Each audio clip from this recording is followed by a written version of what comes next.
Traditions are a game changer. Traditions have the power to turn a simple moment into a memory. Bring a whole city together. And they're even what inspires us at Tostitos to make our masa the traditional way.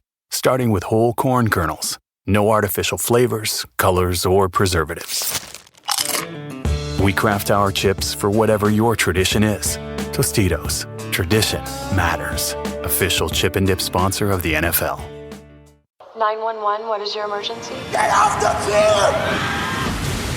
911 has faced nearly every emergency on Earth. ABC Thursdays, they will go where no first responders have gone before. 5 everyday heroes were launched into space. All contact with the spacecraft was lost due to a sudden geomagnetic storm. Mission Control, do you copy? 911, all new Thursdays, 8/7 Central on ABC and stream on Hulu. If you're a custodial supervisor at a local high school, you know that cleanliness is key and that the best place to get cleaning supplies is from Grainger. Grainger helps you stay fully stocked on the products you trust, from paper towels and disinfectants to floor scrubbers. Plus, you can rely on Grainger for easy reordering, so you never run out of what you need. Call 1-800-GRAINGER, click Grainger.com, or just stop by. Grainger, for the ones who get it done. Score holiday gifts everyone wants for way less at your Nordstrom Rack store. Save on UGG, Nike, Rag & Bone, Vince, Frame, Kurt Geiger London, and more. Because there's always something new. I'm giving all the gifts this year with that extra 5% off when I use my Nordstrom credit card. Santa who? Join the Nordy Club at Nordstrom Rack to unlock our best deals. It's easy. Big gifts, big perks. That's why you rack. Ah, DSW, birthplace of the humble brag. Here, the shoes are so good, no one would ever know how little you paid. If you didn't go telling everyone, that is. And with never-ending options for every style, mood, and occasion, all at really great prices. We'll definitely give you something to brag about. So go ahead, stock up on fresh sneakers from your favorite brands. Or try those boots you always secretly knew you could pull off. Find the shoes that get you at prices that get your budget at DSW stores or DSW.com. Dougie! Sam! Thomas Frank is earning plaudits for the start that he's made as Spurs manager. But are people getting a bit carried away? How good have they actually been? Let's investigate. Tottenham, should we be considering them in this top 4 race? Top 4, definitely. I think Frank's going the right way with them. I'm liking Thomas Frank, liking this new look Spurs. Very different to last year, but it looks more durable and more structured. I think Spurs have lucked out with this appointment. I think they really have. I think he's the right man for them right now. I think they really have got a great manager there. I really can't fault him, and I think if someone would have offered you where Spurs are at the start of the season, I mean, put your hand off for it. They look robust, they look creative, they look very good. They look very, very good. And what I think is really impressive about it is they look really, really kind of well drilled. Yes, hello everybody, and welcome to another episode of The Truth, your Friday companion. I've settled on that phrase 2 weeks in a row. That's what I'm going to say now. Learning from the best. Welcome back from the international break. Welcome back to domestic football once again. Hello, I am your host, Sam Tighe. Joining me is Dougie Critchley. Hello, Dukes. Hello, Sam. Great to be back in the Hot Seat, Series 2, Episode 7. Very excited to be here. Very excited for the return of football this weekend, although it is my brother's wedding, so I won't be watching Sunderland Wolves. Every week. I know. Every week. This is a big one, though. I can't watch Sunderland because I'm at a wedding. Every week. It's the final one until December. Until December, which is really not very far away. This is the problem with your early 30s. It's lovely. I'm glad so many people are declaring their love, but it does take up a lot of weekends. Absolutely. True. Okay, and the Overlord is here too. His beady little eyes poring over us and keeping us in check. Hello, Jack Collins. Hello, mate. How you doing? The description's getting more sinister every week. Yeah, I was going to say, I started off as this angelic figure, and I've been relegated to sort of, I don't know, Sauron status. No, I think that's even doing a disservice to poor old Gollum. He had some redeeming features. Once upon a time, yes. Yeah, once upon a time. I do feel for Dukes. Like, this is also my life. I finished at the end of August, and I haven't got anything till May, and I thought that was a good break, but October to December is not a break, pal. Yeah, that's just normal. Yeah, outside of international breaks. Although I selfishly also got married outside of an international break, so I can't complain too much. What did I do? I can't remember. January. Yeah, no, that was Yeah. No? You were just normal. The window. No, yours was on a Friday. I got married on a Friday. Oh, lovely. How conscientious of me. Yeah, well done. Oh, fantastic. Team player. Right, anyway, I think we should start with the headline news from the weekend. I'm intrigued. I saw this on the running order, but I didn't know where we were going with this. What is your news? I went to Peppa Pig World and saw Robert Sanchez. Ah, yes. Friend of the pod, Robert Sanchez. How was Robert Sanchez? I wouldn't call him friend of the pod. I spent quite a lot of time criticising him. Yes. So it would have been a bit rich for me to go and get all fussy over a Premier League player. But Chelsea goalkeeper Robert Sanchez was at Peppa Pig World last Saturday. I spotted him. I couldn't not spot him. I'm a very good footballer spotter. He has some pretty distinctive features, as do He's a good-looking guy. As do a lot of footballers. First of all, he is humongous, massive. He is a massive man, and for me you to say this, for me to say this as a man who stands 6 foot tall, to think of another human as massive, humongous, gigantic. You've undersold yourself a bit there, Sam. You're not just 6 foot tall. 6 foot. Did I only say 6 foot? You said, as a man who stands 6 foot tall, I was like, you're much taller than that. I'm 6'4". Yeah. So sorry for me to think of another man as massive. Yeah, this is quite something. And I just checked. He's listed at 6'6". That's definitely right. And you know the way footballers don't really walk properly. Was he a bit gangly? Yeah, they do. How long were his arms? But they do very long. Yeah, but they do that weird shuffle. They don't walk at full speed. They just like shuffle. He's conserving energy. Which I assume it's because the job is to move at high speed. So when you're not at the job, you walk very slow, half speed. That and they dress very distinctively, don't they, footballers? Because they're rich. Did your kids chat? My son can say he can't chat. Maximum of. He can dribble 10 though. He can dribble in 2 ways. He can't say really anything. Okay. I think he was asleep for the entire time, actually. But yeah, Rob Sanchez was dressed very nicely. So I could spot him a mile off, or more accurately, I could spot him from the opposite side of Peppa Pig World. Well, further on the Brighton-Chelsea player access, or Venn diagram, I should say, Mark Cucurella's children go to the same nursery as my niece. So my sister often sees him parking his car, trying to park. Apparently he's not very good at parking. His kids go to a nursery in Brighton still, and that's where my sister lives. Insert defensive positioning joke here. Yeah.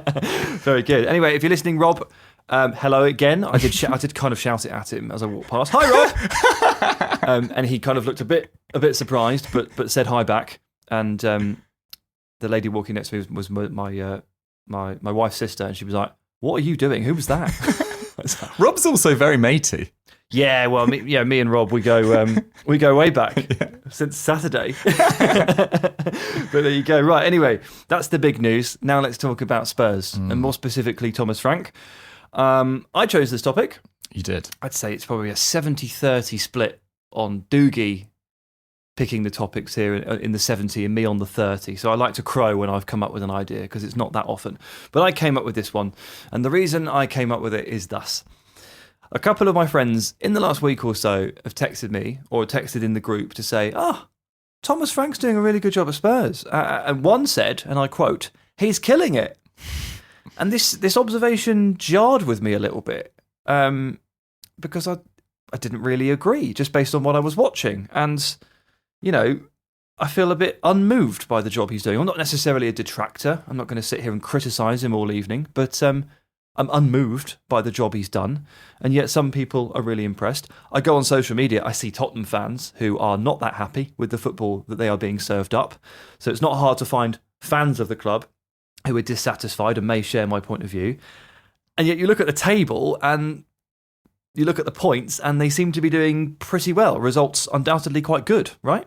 Yeah, absolutely. And I suppose we are going to mainly focus on this season, but it is worth sort of talking about a little bit about what happened last season and the kind of situation that he walked in on. And the fact that we are talking about this probably also stems from the fact that so few Premier League clubs made changes this summer in terms of their manager. Thomas Frank was appointed at Spurs after Ange Postecoglou was fired. Brentford obviously hired Keith Andrews, their set-piece coach. Other than that, there wasn't really any change. And yes, there has been change because Nottingham Forest then got rid of Nuno. Graham Potter was fired by West Ham. Nuno went to West Ham. Ange Postecoglou went to Forest. There's speculation that Ange Postecoglou might not have that much longer at Forest. We could probably do a Nottingham Forest episode coming up pretty soon, I would have thought. But Spurs had a very, very weird 24-25 campaign under Ange Postecoglou. They managed to win their first trophy in 17 years with the Europa League. They beat AZ Alkmaar, they beat Eintracht Frankfurt, they beat Bodo Glimt, and they beat Man United in one of my least favourite finals of my lifetime. It was rubbish, wasn't it? It was a really dreadful game. No, hang on. I was kind of gripped by it in a I don't know, in like a macabre way. I was a bit like a sort of. It was such a desperate game of football between two teams that could not possibly lose. Can't take your eyes off a car crash kind of job. Yeah, that sort of thing. It was quite gripping. I'll give it its dues. I enjoyed the people I watched it with and the place I watched it with. It was in a pub in South London. That made it a lot more entertaining. Yeah. And the fact that it mattered so much to Spurs and Man United fans, and I was watching with both of them, that was entertaining. But the game itself, pretty miserable. But in terms of their league campaign last year, they lost 22 league games. That was the joint most in the club's 143-year history, level with the 1934-35 season. So it's been a while. They hadn't lost more than 14 games. Why do you have these stats? They hadn't lost more than 14 games in a season since 2008-09, and even then it was only 15. They scored 64 goals, so there was no real problems in terms of going forward. That was joint 7th in the league. That was level with Chelsea. But they conceded 65. So Thomas Frank's main aim this season was improved dramatically on that 17th place finish last year. Contend, I think, for European football. I don't think anyone's went into this season being like, Spurs have to qualify automatically for the Champions League this year, but really shore up that defence as well. And last year, finishing with 38 points, 28 fewer than the previous campaign, it just simply couldn't be repeated. But I suppose, Sam, where we should probably start is with the positives, because results-wise, it's gone okay. Yeah, I'm just going to talk about the results and the cold hard numbers here, the face value numbers, I should say, and I'm going to throw it back to you for the positives. But I'm taking the opposing view for the evening. So I'll leave the positives to you in a moment. I do have some myself. It's not all doom and gloom for me. But look at the table; they are third. Yeah. All right, the table is a complete lie at this point. But if you ignore that, the table looks good. Is it a complete lie at this stage? It's almost a complete lie. There are like three things that are happening that are real. I'm really hoping that Arsenal there's were a bias in me. Arsenal are the best team in the league, and Burnley are rubbish. These are facts. But the table doesn't even suggest Burnley are as bad as they are. But they are in the bottom three. They are in the bottom three. Aren't they bottom? I think Wolves are bottom. Wolves are bottom. That's right. Yeah, there you go. Thank you, producer Jack. Overlord Jack. Spurs are third. 4 wins from 7. Good. 14 points. 13 goals scored. Nice. Just 5 conceded. Also nice. Only Arsenal have conceded fewer, with 3. Into the Champions League, 4 points from 2 games. On paper, pretty good. They beat Villarreal at home, got the job done, and they got a point at Bodo Glimt, but more on that performance later. Results are good. What I need to know is, and what I'd like to find out today is, are we looking at a Liverpool situation here, where it's results over performances, which will unlikely to be a lasting effect, or have I gauged them wrong, and can you convince me that I've got these guys a little bit wrong? So let's start with the positives, and I'm going to hand you the microphone. I think it's worth saying at this stage as well that I had the kind of privilege of producing a shoot with Thomas Frank actually yesterday as we record this. We were doing a feature. We didn't talk about you. Did you mention my work? Because I'm about to mention his. No, we didn't talk about your work or my work.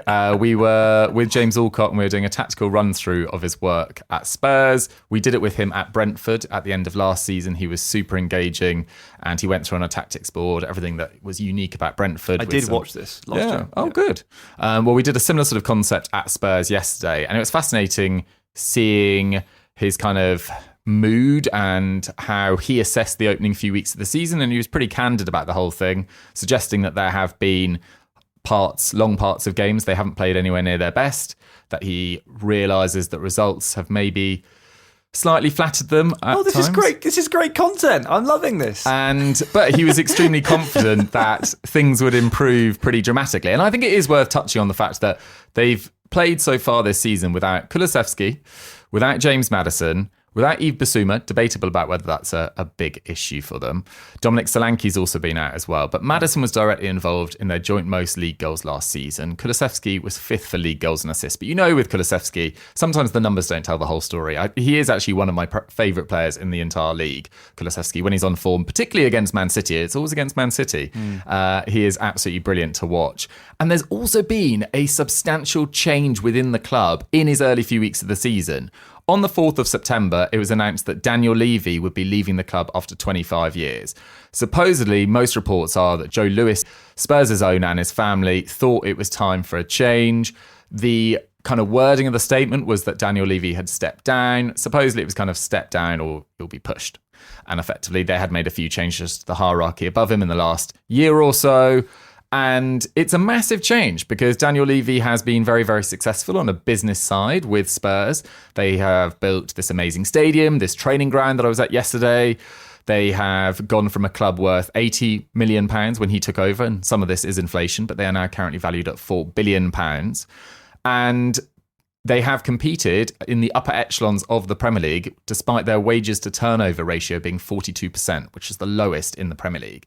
Now, a lot of Spurs fans would say, that's really frustrating. Yeah. We could pay more on wages. We could be more successful. We could have won more than 2 trophies in his tenure. And we could have gone through less than 15 managers in your 25 years as well if he'd released the handbrake. But I think it's worth saying some of the positives of this season so far. So, as you say, they are currently 9th in the Champions League. They are currently 3rd in the Premier League. That win against Man City was probably the statement win of the Frank era so far.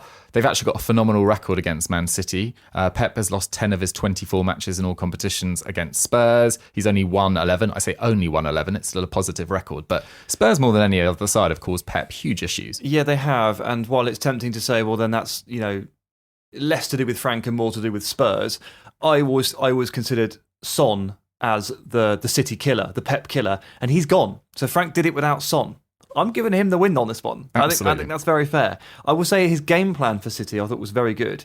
And a few weeks before that, maybe not even, his game plan for PSG in the Super Cup was also very good. I know that game ended up in a very familiar, everyone laughs at Spurs because they were 2-0 up against a half-fit team, and in the 85th minute, they were 2-0 up and they still managed to lose on penalties. It felt a bit Spursy, unfortunately for them.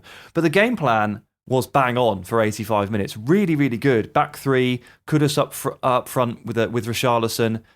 Set pieces working. Really, really good. And went into that City game and had an equally good plan and got the win, 2-0. I will give him unending credit for those things. Yeah. One of the things that we talked about when we spoke to him last season and this season, and when I say we, I mean Sky Sports, but we, for this context, I wasn't actually doing the questioning, but it's something that I spotted last year in the data as well. Brentford have always been one of the best clubs in the league at maximising the chances of their shots going in. And he's replicated that at Spurs already. Has he? So in terms of their XG or their goals per shot, they're at 0.16, which is the best record in the Premier League. And again, this is something that happened at Brentford, which he's taken over to Spurs. They're taking shots in fantastic areas. Only Brentford, West Ham and Arsenal are taking shots from closer to goal than their 15.3 yards. So it does feel like he's managed to encourage Spurs to play in a similar style, or at least be as pragmatic in forward areas as Brentford were. And he managed to explain it in really simple terms for this YouTube video yesterday as well, that if you are within 20 yards of the goal and you're on your strong foot and you are in control of your body, he's very happy with you shooting. But if you're taking pot shots from 25 yards out on your weaker foot, on the run, with no balance, he's going to be absolutely fuming. He's going to hate Joao Paulinho. I don't know, man. Already bailed him out with one goal. He'd hate me. I did exactly what you just described. 25 yards out from goal, off balance, weak foot. I took a shot on Monday night and it went so far wide. Well done for even taking it. I can't even use that foot. It's I would say well done is the result there. No, I'm sure your teammates weren't too happy either. But there have been some performances. There have been some positives in their performances of individual players as well. I think Mohamed Kudus has been the real star, especially as the kind of pressure signing. I know Xavi Simons was obviously signed as well, big reputation, but he signed so late in the window. Kudus was the player with an established Premier League record, had a really disappointing season at West Ham last year, looked really frustrated by the changes behind the scenes and the kind of mood behind the club. He was playing like quite an aggravated player. But so far this year, 5 league goals and assists, really good. Stepped up in difficult moments against Leeds in their game before the international break as well. Got a goal and an assist. Only Haaland with 10 and Semenyo with 9 have contributed more goals in the Premier League. He leads Spurs for chances created. He's completed the most dribbles in the entirety of Europe. He's a fantastic player to watch. And yesterday, it was interesting hearing Frank saying that we are kind of building up a lot of our play off his ability to hold up the ball with his back to defenders as well. Yeah. And one of the first goal against City, the Brennan Johnson goal, comes from him holding up the ball really effectively, then popping it back and playing in Sarr, who then runs down the wing, plays it to Brennan Johnson, who steadied himself really effectively. Yeah. And he's doing it with a very young squad as well, Yeah. which has to be noted. So their average age of their squad this year is 24.6, which is only topped by Chelsea and my club, Sunderland. So those are the kind of positives that I could kind of get from the data and from the feel of the club so far. I do have more on the negative side, but I think they really deserve credit for coming off a really terrible season last year and kind of righting the wrongs, because they've only had more points at this stage of a season after 7 games once since 2018-19, which is Pochettino's second to last season at the club. So generally, results, the big positive. For sure, yeah. Just on the Kudus thing as well, just a few more stats to throw in. Only 4 players have started all 7 Premier League games so far this season. Kudus is one of them. The other 3, the goalkeeper and the 2 centre-backs, which you don't change unless you absolutely have to, which gives you an indication of, first of all, how important Kudus already is to this team, and second of all, how well he's playing, because even if he felt important, if he wasn't doing the business, he wouldn't be in the team. Mm-hmm. Even Pedro Porro has stepped out for a game. And there's another stat I can throw in here. Kudus has been involved in 202 open play sequences. What a sexy stat that is. Well, that means absolutely nothing to you. It is quite rare for a winger to be involved in more sequences than any other player on his team. It's usually, because like Virgil van Dijk will be in every sequence for Liverpool, be that.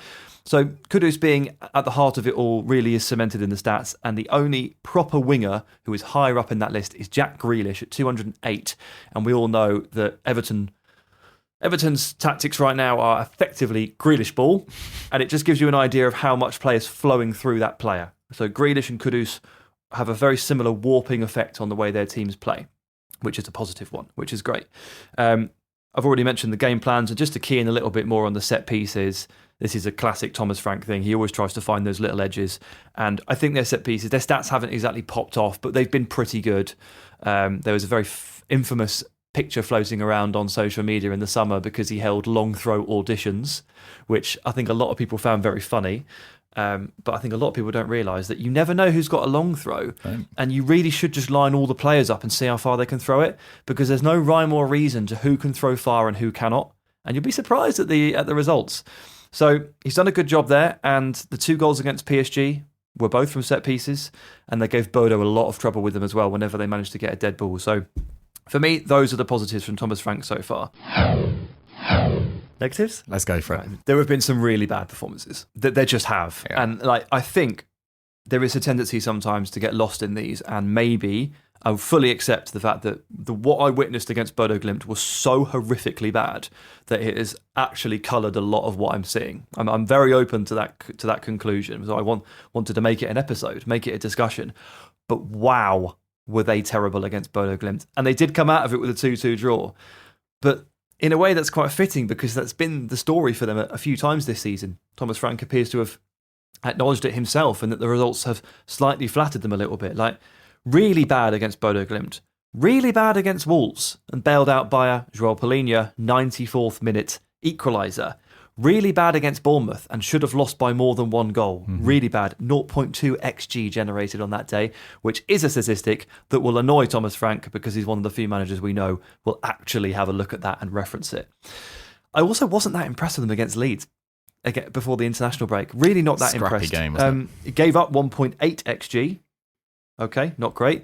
The Okafor goal was very, very, very close range.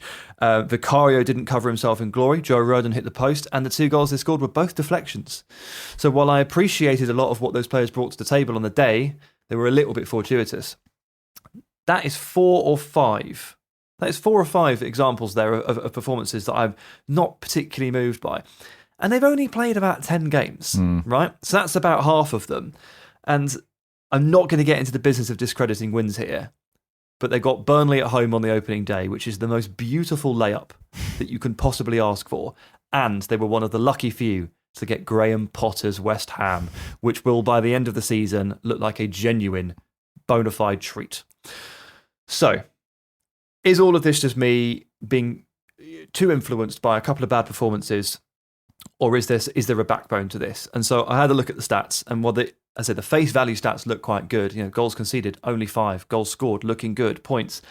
The expected points table does not like Tottenham Hotspur. Does not. Opta's model has them in 14th in the league, and Understat's model has them in 13th.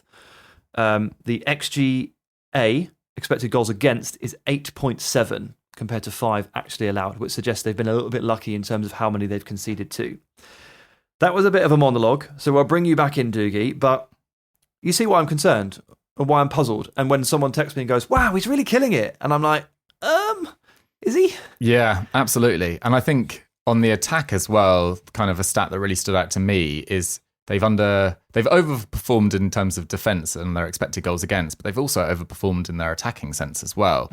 By 5.4, they scored 5.4 more goals than the stats and the positions they've shot from generally suggest they should have.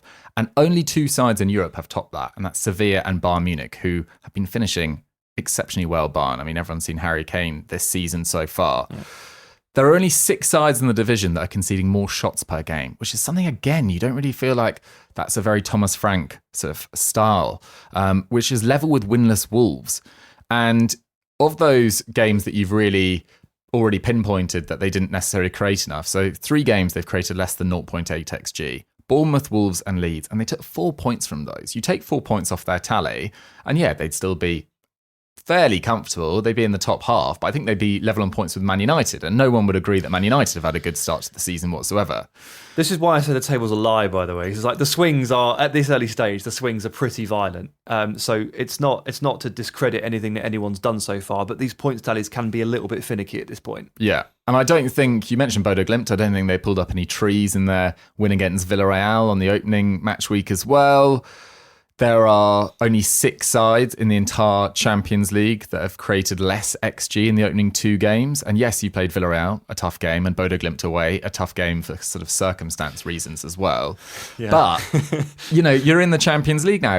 You can make a case that most of these games are going to be tough in their own way as well. So I've been slightly underwhelmed by them stylistically. What I would say is, though, they have been bedding in Xavi Simons, Kudus, Solanke's been out, Odebear's still learning on the job. They're trying to adapt to a sunless world.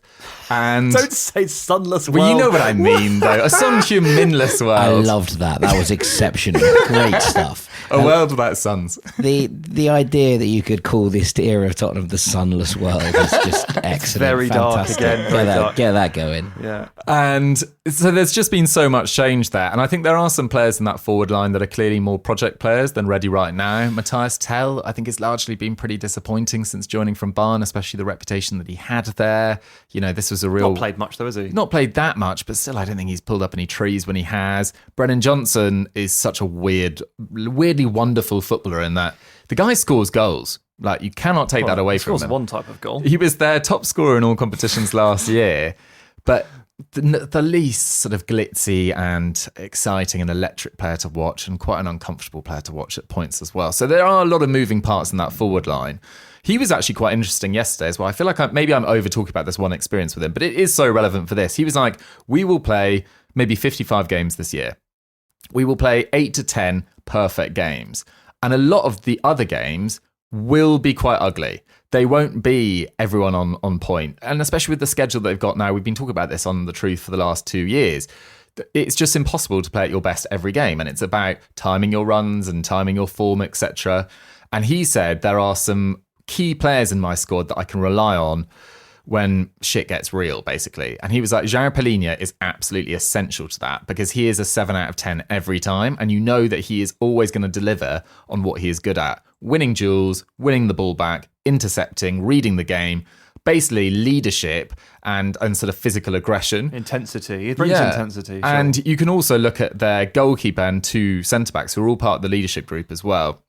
And he was commending the kind of sort of way they have adapted to this new system, which is so different for centre-backs. Ange Ball and Frank Ball is kind of polar opposite in terms of where you're standing, how much you're over-committing, the kind of stresses that you're asked to play in that Ange system. And I bet Romero in particular is probably just loving being a little bit more set, being a little bit tighter, a little bit better organised, and being less... He's always going to be front-footed, but starting from a deeper position and giving you a little bit more control in your actions. There are some players in this squad as well that I think have the potential to become really, really top players. I think Bergvall, I don't know whether you saw his miss for Sweden. That's horrendous, but, everyone has those moments. Even the best strikers miss from very close range and are just after they may collide with the post. Absolutely, yeah. Yeah, poor guy. But that's an Ollie Watkins joke for those of you that don't know. Yeah. Who's now injured, which is unfortunate. But yes, Bergvall has started the season, I think, really, really well. I love the way Sarr is becoming so much more well-rounded than when he first broke onto the scene and looked just like he was a sort of pure energy guy. And then Destiny Dougie, I don't think he's put together 6 months of really consistent performances yet in the Premier League, but there's so much to love about the kind of all-round package he's got. And I do think he could become one of the best left-backs in the Premier League as well, and potentially in Europe too. So the tools are there. But so far, I kind of agree with you. I have been slightly underwhelmed when I've watched them. Yeah. Okay. Skip around a little bit. I was going to maybe key in on just some of the questions over Frank's tactics so far, I guess. But just on the subject of like the room for growth and those players, I think Dougie, because he was delayed coming into the season, I think he's been really, really good since he's come in. Like really good. A couple of performances that he's put together that I've been really, really impressed by. Him, Jed Spence, Pedro Porro, 3 fantastic fullbacks to call upon. This is a deep squad, genuinely deep squad, although they are getting hit with a few injuries already, unfortunately. Xavi Simons, he vexes me. Yeah, you've never liked him. But I watch him play for Spurs, and I'm like, you could unlock this team. You could add levels to this team's attack that no one else that's fit, because Maddison is injured, no one else can. Watching him against Leeds, watching like. Did you see the Rabona? That was a bit silly. Maybe that's you see what I mean. Yeah, sometimes I'm like, why did you do that? And Romero would have said it in much more harsh terms to him because he was the one that was through on goal. Had it gone through, use your left foot. Simons. I mean, he passes and sees passes like Martin Odegaard does on the edge of the box, and very few players can really do that. It's just about executing.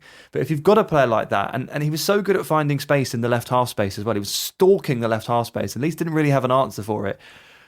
He frustrates me, but I know he's good. Like I accept that he has that quality, and he's the only player that's fit in this team that can elevate this team in that way, and will possibly be the key to lifting this team into better performances once he's really up and running, because you say he arrived pretty late. And I think there's a chance that Wilson Odobert does a similar thing. He looks very talented, and he had a bit of a broken up season last season for various reasons, injury part of it, Son being on the left flank another part of it. But by the end of the season, we could easily be looking at a first choice front three of Odobert, Simons and Kudus. And if they blossom in tow, I mean, wow, this could be really good. Like there is a high ceiling for this Tottenham side, and Thomas Frank is a part of that. It's only just getting started, in my opinion. But there's growing pains to go through, and some of these performances we can attribute to various different things. No, you can't play your best every game. Yes, there's been a lot of change. There have been injuries. But one of the criticisms of Frank so far is that he has been quite negative or quite cautious. And this was probably my concern with the appointment in the first place, which is if you take a manager who has been a tactically reactive manager for as long as he has, and just put him in charge of one of the top clubs in the country and say, play, there's an expectation that you are proactive, not reactive. And I think he is making that transition live in front of us, and he's struggling with it a little bit. He took a lot of flack, and rightly so, for playing Wolves at home, who have been the worst or second worst team in the league this season, and he put Bentancur and Palhinha in there together, and Bergvall as the 10. Why? Yeah. Like, what are you doing? And it nearly resulted in like a genuinely drastic loss there. Like, that would have been really bad. This whole narrative around Tottenham and Thomas Frank right now wouldn't be the same if they'd lost at home to Wolves off the back of losing at home to Bournemouth. It just wouldn't be the same. So that was a near miss there, and I'm seeing that, and I'm recognising that, and I'm sort of refusing to get carried away by it all, because there's growing pains for everyone here, and that includes Thomas Frank, I think. Yeah, I think a lot of the Spurs fans that I follow on Twitter have kind of had their issues with the Bentancur Palhinha double pivot at points, and how negative they can be in possession, and you kind of know that. And they do have the option of playing Bergvall deeper. They could even play Sarr, who I do think is a lot braver, particularly with his movement, than both of those players as well. Yeah, but he's better getting ahead of the ball, isn't he? This is the problem, isn't it?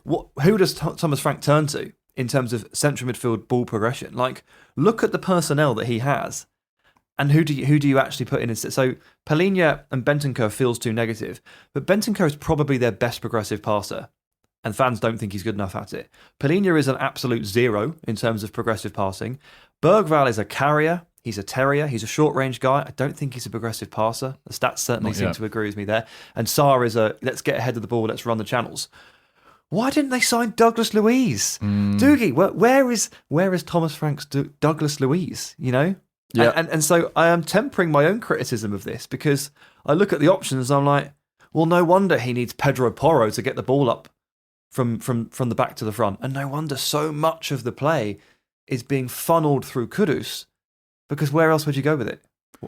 That would also, that will be fixed when injuries come back. I think one thing that some Spurs fans might sort of have issue with is the labelling of him as a really defensive coach. Because look, I think at Brentford, he always maximised the kind of scoring and numbers of a set of forwards that I wouldn't necessarily say were elite when he got their hands on them. And he took them to really top levels. Yeah. And he always, fine, it might not have been like completely open chaos in terms of the structure, but I feel like he always had a plan to upset the opposition, and whether that was through set pieces or some sort of counter pressing or a change of formation mid-game, he feels so much more flexible than an Ange Postecoglou, and it feels like the spirit in the group is so much better as well. How many times over the last couple of years have we seen Spurs just crumble? How many times last year would they come back from 2-0 down at Brighton? How many times would they score in the last minute when they're losing a game against Wolves? Like,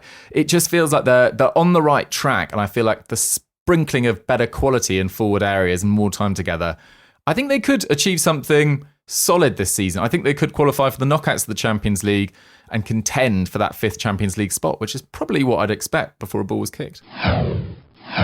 What I think is really interesting, and it's a little bit of a side point, but I feel like it's a tangent we can go down, is the misuse of the word pragmatism. Constantly. Yeah. People talk about progressive managers and pragmatic managers as if that's attack and defence. We've not used that phrase, have No, we? I know, but as in Thomas Frank is to me the definition of a pragmatic manager. Yeah. He's someone that looks at the things available to him and he gets the best tune out of what's on the table. Now, that isn't always the way, and I don't think that it means that one is better than the other. I think there are some managers who are clearly system based, and that works for certain managers and it doesn't work for others. Frank is someone who obviously has his own philosophy about how the game should be played, 100%, but he works with the tools available to him. That's what pragmatism means, as far as I'm concerned. And I think that people sometimes get mixed up. I'll often say Thomas Frank's a very pragmatic coach, and they'll be like, he's not defensive. That's not what I said. It's not what I said at all. It's not what it means. But I think in the modern parlance, it's kind of come to kind of represent that, which I think is unfair and potentially why Thomas Frank sometimes picks up that label of being a defensively minded manager. Yeah, because I think we call managers who is the most likely manager to be called a pragmatist? Well, it's managers of a certain type, so it's going to be Sean Dyche, Sam Allardyce, those guys. Now, they are pragmatists. They're also defensive, right? They are, but it's two different things. So I think the two have become fused together. Conflated, I guess, in terms of their meanings. As a counterexample, I don't think Scott Parker is a pragmatist. I just think he's a defensive manager. I don't think that Scott Parker gets. You were going to say something else then. No, but I don't think he gets the best out of the pieces available to him. I've seen him. Definitely doesn't. I've seen a variety of reasons they do this, and look, there's an argument to suggest that in the Championship things are different and whatever. But he's only ever got promoted with teams that have overpowered for the division, right? Yeah. And I think that there is a level of that you go, oh, okay, well, he can do it in the Championship, but he can't do it in the Premier League. But that's someone who I would call a defensive manager who isn't a pragmatist, who doesn't get that. And I think that distinction sometimes comes into play and is a negative thing for Thomas Frank. Sure, fair enough. Just quickly then, what is the genuine, true opposite of a pragmatist? Someone who doesn't get the best out of their... Well, it's someone who's philosophy based, right? System based. You'd probably argue that currently the person you would use as this example is Ruben Amorim. Or Ange Postecoglou. Or Ange Postecoglou. Yeah, absolutely. People who are wedded to their philosophy and therefore are trying to stick square pegs in round holes when it comes to it. Now, I don't necessarily think that's an issue, because I think that there are certain elements of that you need to actually succeed at the top level. I think that managers who tend to be a bit more flexible don't tend to be able to trend towards the top. Carlo Ancelotti is the alternate example. But you look at it and you think in the modern game, you tend to find managers who are very philosophical at the top, like Luis Enrique, for example. And I suppose that is the opposite of a pragmatist as opposed to someone who's just progressive. Yeah, and they can come in many different forms because Luis Enrique is one. I think Bielsa is probably another. And they play slightly different football. They do indeed. They do indeed. What's quite interesting is kind of trying to see where Spurs could go this season, because you look at the top of the Premier League table and there's like two clear outliers in Bournemouth and Crystal Palace like flying this season. And I think on the basis of A, their performances, and B, their underlying numbers this season, both of those sides feel considerably ahead of Spurs right now, which, given the fact that Spurs spent, I think it was the third most in the league in the summer, and yes, they're coming in with new management, but, you know, Kudus, Simmons, over £50 million, and a lot of players that they had on loan last year made permanent, which ramps that up as well. But I think a lot of Spurs fans would be seriously disappointed to finish behind Crystal Palace and Bournemouth, but Crystal Palace's attack is really clicking right now, especially given the fact they've lost Eberechi. I don't think any side has created more XG than them. And Bournemouth's defence, I think, is third best by expected goals against, despite having an entirely new defence entirely. And, you know, maybe those managers will be poached at some stage this season. We're not quite sure. But I think Spurs fans, having thought fifth feels like a sort of, not a bare minimum, but we'd really like to get it back up there and feel confident in our ability to do that. It feels quite touch and go with the way their numbers are right now. Sure, true. I guess so. I mean, look, with Palace, beware the European commitments and how that might take its toll over the course of a season. Bournemouth fell apart last year because they had such a thin squad. I think they've made moves to address that, and they do look like a deeper team. I mean, we've already seen it. They started the season. They opened up the season at Anfield with like no midfield, and they gave Liverpool a right good go with Tyler Adams and Marcus Tavernier in central midfield. So that shows you how far they've gone. And now they have players like Ben Gannon-Doak to bring off the bench rather than Daniel Jebison, for example. It will make a difference, but we'll see. I mean, 38 games takes a long time. Absolutely. There's lots of things to go. But back onto the here and now, actually, and what could we make of Spurs in the coming weeks? I mean, there's been a few murmurs of a very difficult run of fixtures on paper coming up for Spurs. Let's see what they're made of is the kind of narrative surrounding the following run. Aston Villa at the weekend. Monaco, Everton away, which does make a difference because the new stadium. Absolutely. Newcastle, Chelsea, Copenhagen, which I'm going to, Man United, Arsenal, PSG, all before December even starts. Fulham is also in there. So usually you would say, what a tough run. Got a little giggle from Jack there. They'll win that one. They'll probably win that one. João Palhinha with a header from a corner. Usually you'd say this is going to be the real making of a team like Spurs. I honestly think that I'm going to get to the end of this run, and no matter how good they were, I'm still going to have my questions. Because almost all of these games are against teams that like to have the ball. And so for me, I'm going to learn very little, because I already know that Thomas Frank, ever the pragmatist, can come up with a fantastic one-game plan that is different to last week and different to next week to take advantage of a team like this. He will scheme for Villa and probably beat them because he's very good at that sort of thing. He will scheme for Chelsea and probably beat them because him versus Maresca, I would back. I feel like they've got a really bad recent record on that game. Tottenham can't beat Chelsea. That's one of the rules. Oh, that's true. Okay, maybe not that one then. But he'll come up with a few good game plans here, and they'll do fine. They'll do absolutely fine. But is that not success? So, I absolutely take what you're saying. But as in, if they get to the end of this run and they've won 6 of those games, drawn 3 of them, and lost 2, they'll still be in the position they're in the table, and that's almost half a season. Oh yeah. So there is a point here, and I think that I absolutely take the points that both of you have been making on this. But I feel it's just been fine. I completely agree that it hasn't been great. I completely agree that there are elements of this that I'm not completely convinced. But I didn't think I was ever really going to be at the start of October. I feel like they've done what they needed to do, and if they do what they need to do over the next 10 games, then I don't know if you can still have the same reservations, even if they're not the games that you're necessarily wanting to see them in. But I have reservations over Thomas Frank being able with a certain game state or a certain game setup. Yeah, but no one expects Spurs to win the title or even win win a Champions League, win a cup. No one's expecting that from the same regard. So is he not just succeeding within the parameters he's currently given? I don't know. I think people expect Tottenham to beat Bournemouth, Leeds, etc., and as is tradition, maybe have a tougher time against Man United, Arsenal, whatever. Right. I see what you mean. And, all right, fair enough. So I want to see Thomas Frank coach a really good proactive game against a good sample size of your Bournemouths and Leeds and all that, and I want to see it. And then, allied with the fact that I think he's probably going to get quite a lot of points out of these games, I'll jump on board. Like, I'm in. I'll drink the Kool-Aid.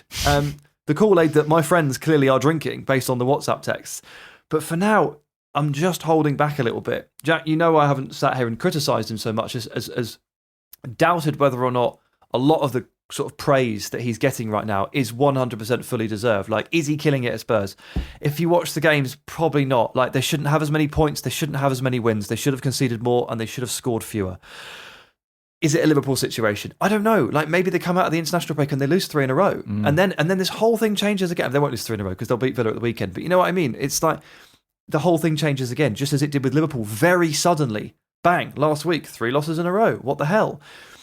It's very much undetermined for me. And I'm just a little bit confused by the rush to crown him when ultimately, I think you just said it, it's been all right. Yeah.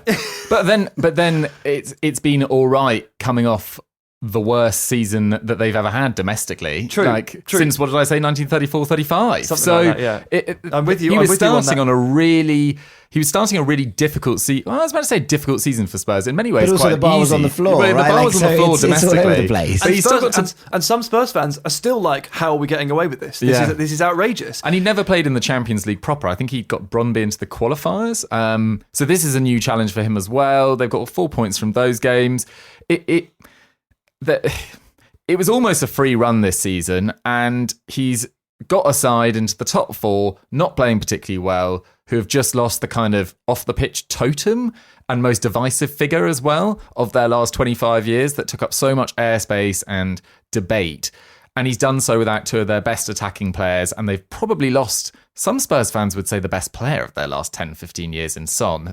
Some Spurs fans have him above Harry Kane, and there's an argument for it. So all things considered, I think to be in the position that he is in deserves a fair amount of credit, and I really want him to succeed. I'm getting a bit personal now, but he is, for me, probably the most likeable manager in the Premier League as well. I find him very, very engaging, and he's he knows how to work the media to his advantage, but I also just think he's a thoroughly nice guy and it comes across like that as well. So I want it to a lot work of goodwill, and there is a reason for that, and I think it's because he treats people very well, media included. Exactly. The nicest guy in the Premier League, by the way, just for the record, is Andoni Iraola, and I've never met him, but he just looks really normal, so that's got to be... In my experience, it's something. Of the ones I've met, which isn't everyone, obviously, Eze or Thomas Frank are my favourites personally. There you go. Right. So I'm gonna call Spurs a bit of a chin scratcher for me. That's where I'm going to leave them. Feels like they're on a bit of a knife edge. It could go south. It may not. What a take! What a wild take in this. But that's what this podcast is for. Is that the truth? The truth is they've been all right. But that's what this podcast is for. I mean, it's a contentious topic. We don't have the biggest sample size. I think we've put out a lot of positives. We put out a lot of negatives. That's kind of what it's all about. It is what it's all about. Yeah, I am a bit perplexed by the Lovin. And at the same time, I am not sitting here and I'm not firing bullets at him. They've probably overperformed slightly in the table in terms of results. And we'll see what happens over the next few weeks. It went south very quickly for Liverpool when they were overperforming in terms of results. It could happen for Spurs. Then again, we've talked about how Xavi Simons can come in and light up this team and take it further on. Dougie is back. They'll get others back soon. Solanke at some point. They could hit new levels. They could work. They could go stride and stride with Thomas Frank as he finds his feet at this level, and so do they. We'll see. I'm not sure. I'm glad that you didn't come in and be like, no, he's brilliant. He's been amazing, because I would have had a real fight with you. No, I was very much... I'm not on the fence. I'm like, I respect the job he's done. I respect the manager he is. But there's nothing to there's nothing to go seriously hot on or seriously down on at the moment. It's just, he's doing all right. Tune in for next week for more tepid takes. That's the way that makes the world go round, don't they? Tepid takes. They do, but then I think there's also space for it as well. You know, there's so much noise all the time. You know, it doesn't need to be the most dramatic thing in the world every single week. Sometimes it's just nice discussing the pros and cons. There you go. Well, there you go. I think we've discussed the pros and cons. pretty seriously. Yeah, we have. Great stuff. Well, thank you, Dougie. Thank you very much, Sam. Thank you, Sauron. Thank you, Sam. Always a pleasure. Always a pleasure. I think he's doing a perfectly fine job, is exactly how I'd put it. And I think it will get better generally over the course of the season. I don't know if it'll get better in terms of the performances. I think it might stick at this kind of level, but in terms of the results, sorry. Yeah. I think it might stick at this kind of level, but I think the performances might come up to match them in terms of the results. And that, I think, would be a win from a Thomas Frank perspective. I think it would, absolutely. If he does that, then they'll probably finish in the top 5. And that's really, really what you can ask for at this point. Okay. Thanks to you, Rank Squad. Thanks for listening. And we will see you same time next week.